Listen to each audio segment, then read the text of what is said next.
So I thought it was interesting. Earlier in the day, the KD trade came down, and people were so excited. Here's what's funny. He didn't have much of a market, but we were so excited for basketball that, 36, 37-year-old KD going to Houston felt bigger than Game 7, especially after the Halliburton injury. So Kevin Durant to the Rockets, I said this for the last 2 weeks. Why isn't there a bigger market? I do think this could help or hinder his legacy because KD is starting to feel a little like old Shaq and current Aaron Rodgers. Kind of sad.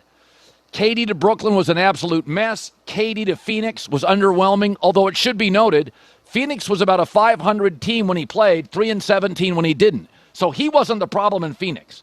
I think it's going to work. This, to me, is the perfect place to go.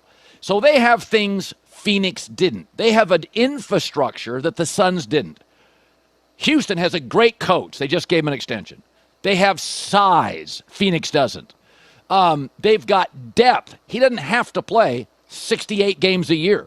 They've got multiple players, Cam Whitmore, Jabari Smith, Reed Shepherd. He doesn't have to be on the floor a lot until big games in the playoffs. So I think this is exactly what Houston needs. And strangely, it's exactly what Kevin Durant needs. A relevant team, excellent owner, one of the top 5 richest owners in the sport, excellent coach, lots of depth. Şengün will be the centerpiece of the offense. Amen Thompson will be the defensive stopper. And then the team has all sorts of length around him, so Kevin doesn't have to be as great defensively as he was probably 6-7 years ago. I mean, Houston was held under 90 points twice by the Warriors. They can't shoot. So he's absolutely necessary. I think he's a perfect fit. They've got all the structure. And by the way, certain people, Shaq was often distracted. Aaron Rodgers clearly needs structure. That's why I've said Aaron and KD are similar. They're very good when structure's already present. Because what KD doesn't want to do is end up being, if this goes sideways, a but guy. Yeah, he was great, but he didn't win big without Steph. Yeah, he had to bounce around. He had 8 different head coaches. I mean, yeah, he was great, but when you really compare him to like LeBron and Steph, what is he? Kind of a wanderer. I think Kevin Durant's game, his talent, he was the number 1 mid-range shooter in the league last year. Only 2 people in the NBA also averaged 25 a game and then hit 40% on threes. Jokic and Kevin Durant. He's still an elite player.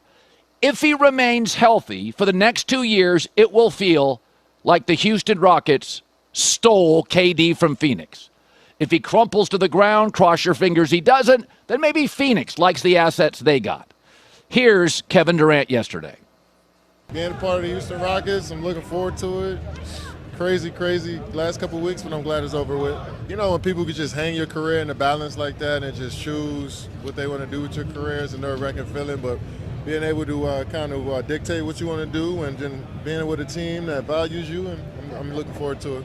Kevin, people are going to hold on to that dictate what you want to do. Did you have a hand in this? Most definitely. How much of it? I mean, they asked me where I wanted to go. Some of my destinations, I gave it to them, and here we are. Again, everybody wants to pick a side on trades, winner and loser. If KD remains healthy, Houston's going to feel like they won this trade because they only had to give up 1 first-round pick. If he has injury issues and the number 10 pick the Suns got in the draft hits, Jalen Green's expensive, but he'll be productive. Dylan Brooks will start for them. A bunch of second-round picks they can play around with. Then maybe it feels like Phoenix won the deal. But I do think Kevin Durant's game is too good to be sort of lumped into a but guy. One of the best NBA offensive players of my lifetime, and I started watching this sport in 1971, 72, so I'm happy for him. Well, you live in the Arizona area. He said something, John, I thought it was interesting. He's just got such an interesting personality. He'll go on Twitter and talk to people. You see him on the street. You go to games, he'll talk to people. He said yesterday, he goes, they didn't want me, so I'm glad to go. How did people in your hometown, Phoenix, how did they view KD and the whole KD Beal experiment? Yeah, I think the Suns have just been a disaster. I mean, people are tuned out. I think the expectations when they traded for him were pretty high. I mean, you get a Kevin Durant, the same thing with Brooklyn. You're expecting we're going to compete for the championship. Last year wasn't even close. Now, not all his fault. The owner's a little crazy. I mean, trading for Bradley Beal absolutely backfired. I actually think this situation, Houston feels 3 or 4 years a little too late. I mean, he's 37, Colin. He got in the NBA when he was 19 years old, so a lot of wear and tear on this body. If he would have got there like when he moved to Brooklyn, a situation like this, who knows? I don't know. It's battled a lot of injuries lately, Colin. Yeah, no, he's playing about 60, 65 games. Now, the good news is they have a lot of length in Houston and a lot of young guys, so he does not have to be, it's pretty clear they're going to keep him around for the playoffs. Yeah. They got him. I mean, they got to the playoffs without him. And Jalen Green is not a defined player. He's too expensive. I think it will pay off for sure late, but you cross your fingers on health because with KD, with the Warriors, that is now a thing in his career. Are you confident that he's going to be there for more than a year and a half at this point? I mean, it's kind of a traveling circus a little bit. I do think I've heard for years NBA players like Houston. Yeah. They like living there, no state tax, middle of the country. My take is this is where he ends it. And I think it's a pretty good spot because I do think they have a defensive culture. He's not the defender he used to be, but they have a defensive culture, and they have the length and quickness of Amen Thompson. So they really need him to grab it and shoot it. Yeah. They shot fewer three-pointers than anybody in the playoffs. They had 2 games with the Warriors under 90 points. Like, he is exactly what they need, and they don't need him to be multiple in roles. Bro, catch it, shoot it, score, hit threes. That's all we need, and I think that's what he provides. Totally.